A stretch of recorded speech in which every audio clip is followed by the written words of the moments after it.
Alright, today I'm going to try to demystify harmonics for you guys. Like, most people know natural harmonics near the beginning of their learning process, and those are pretty simple, but they're important to know how they work so you can learn how pinch harmonics and tap harmonics work. Basically, there's three kinds of harmonics we're going to be talking about. Natural harmonics are ones that most people know how to do. They just sound like this. And they're really easy to do once you get the hang of them. Most people know the 12th fret harmonic and the 7th fret harmonic. It goes up to like the 5th, the 4th, the 3rd, so on and so forth. Like, things like that. So that's the first kind of harmonic, natural harmonics. Then we're going to talk about tap harmonics. They're not really officially called tap harmonics, it's just what I call them, and they go like this.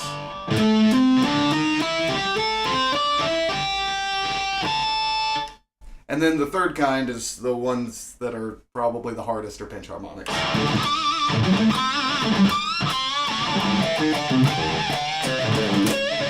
They're fun. They're my favorite. And you have to make faces when you do them. That's just how it works. Now, before you start messing with harmonics, I'll go ahead and say it's a lot easier to do harmonics with distortion. So if you have an amp, use it and crank up the distortion. It's a little bit of a cheating device, but it gets really frustrating to try to do harmonics like starting off with a clean channel or with an acoustic. Now, you can still do them. You just have to pluck really hard. So if you're using an acoustic or clean guitar, make sure that you're plucking really, really hard. The second thing about harmonics is it's a lot easier to get harmonics on the bridge pickup. So if you have a pickup selector on your guitar, make sure it's close to the ground, as far all the way down to the ground, because that'll get you on your bridge pickup. Now, the reason for that is because the string divides itself into separate parts, and what it's picking up is the last division of the string. So if we're doing divisions of 5, we have 5 separate sections of the string that it's breaking off into pieces, and this last one doesn't actually get to the neck pickup. So make sure you're using your bridge pickup. If you can't get this to work, check if you're on your bridge pickup, because you're probably not. And then just pluck the string really hard if you can't get a good sound out of it. Yeah! So to get into like tap harmonics and pinch harmonics and things like that, you have to understand how natural harmonics work. They're the easiest to do. Basically, you gently place your finger over the 12th fret. Now, you don't want to do it like you're fretting the note. You want it actually directly over the 12th fret, like you're going to be right on top of it if you press down. But you don't push the string down. What you do is you gently place your finger just right until it touches the string, and then you pluck the string. Now, if you do this properly, you should be able to pull your finger away, and it will still ring out. And that's how harmonics work. It's a way to make a new note on the string without actually fretting a note, and you don't have to use any hands to do it. So you want to make sure that when you pluck the string and you pluck the harmonic, then you can pull your finger away and it's still making sound. So do that across all the strings and get comfortable with it.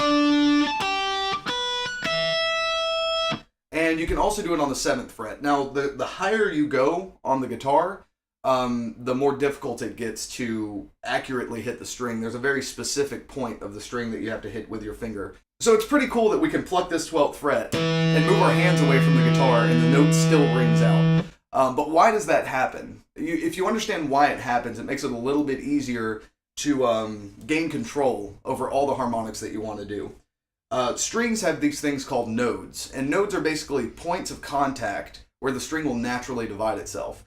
So let's take a closer look at our string while we pluck that 12th fret harmonic. You'll notice that when you hit it, the string will vibrate after the 12th fret and before the 12th fret to the nut, but it won't be vibrating at the 12th fret. So if you pluck it and look directly over the 12th fret where the string is, it shouldn't be vibrating at all. Now, the reason the string divides itself into 2 separate parts is because the 12th fret is the exact halfway point of the string. That's one reason it has the double dots here. So from here, from your nut to the 12th fret of the guitar, is the same distance as the 12th fret to the end of your bridge. So let's take a look at the 7th fret harmonic. Now, the first one we did was a half, so the next harmonic is going to be a third of the string. So the distance from your nut to the 7th fret of the guitar will be the same distance as the 7th fret to the 19th fret. And then the distance from the 19th fret to the bridge is the same as both of those. So we have 2 points where we can hit this. We can hit it on the 7th fret, and then we can also hit it on the 19th fret, and we'll get the exact same note. I think that's pretty nifty.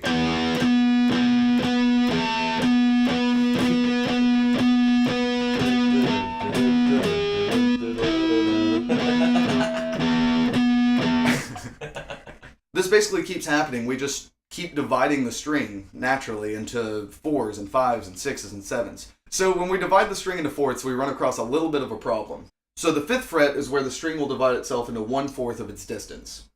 And if we measure that distance out from the 5th fret again, we end up on the 12th fret, which we know is going to be the halfway point of the string. So if this is 1/4, that means the second one is 2/4. So it's basically the same thing as 1/2.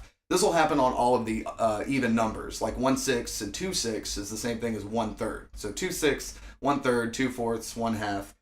There's going to be some repeat harmonics on the even numbers, but there won't be any repeat harmonics on the odd numbers. Neat, huh?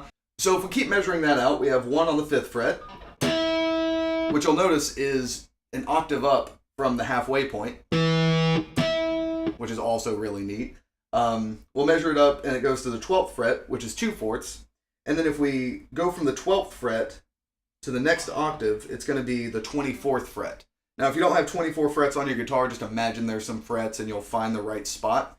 And you can hit that harmonic, and that's 3/4. And it'll be the same thing as the 5th fret harmonic. And then we run out of room because this is the last fourth of the string. The division of 5s is going to be on the 4th fret. And then if you measure it out again, it ends up being on the 9th fret. And then you measure it out again, and you can just keep doing that. And you end up with 4 nodes, 4 spots to hit that harmonic. And because it's an odd number, they're all going to be unique. They're not going to be any repeated harmonics from earlier. So that's basically how harmonics work with an open string. So whenever you hear somebody do this, all they're doing is running through all of the natural harmonics on the guitar. You can do a lot of cool stuff with natural harmonics. One of my favorite things to do is this.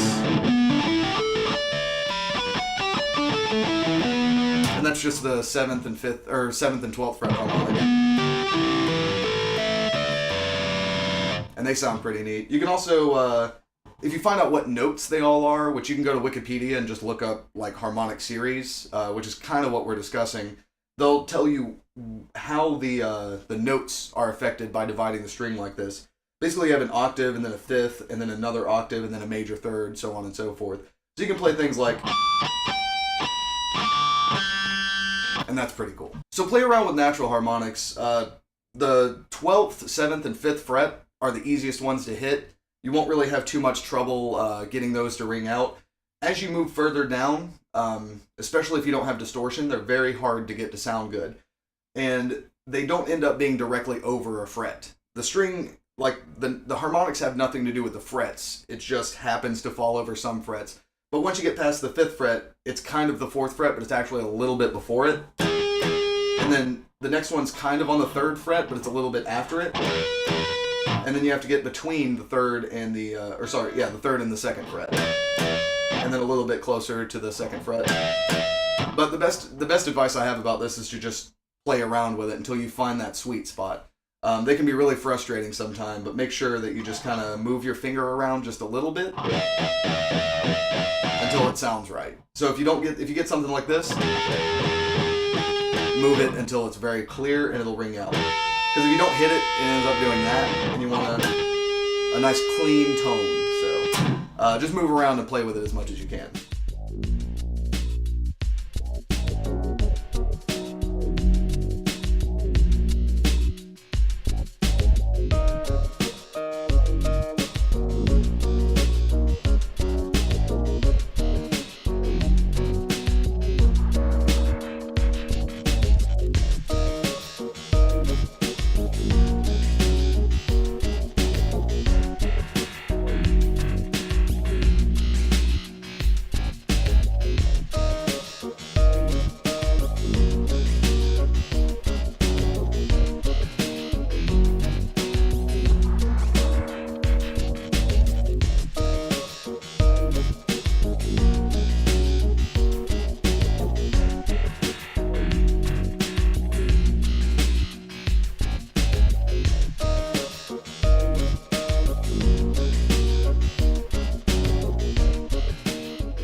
Hey, hey, assholes. Alright, let's get a little bit of this going on. You like that? You like that a lot? Oh, yeah. Disgusting.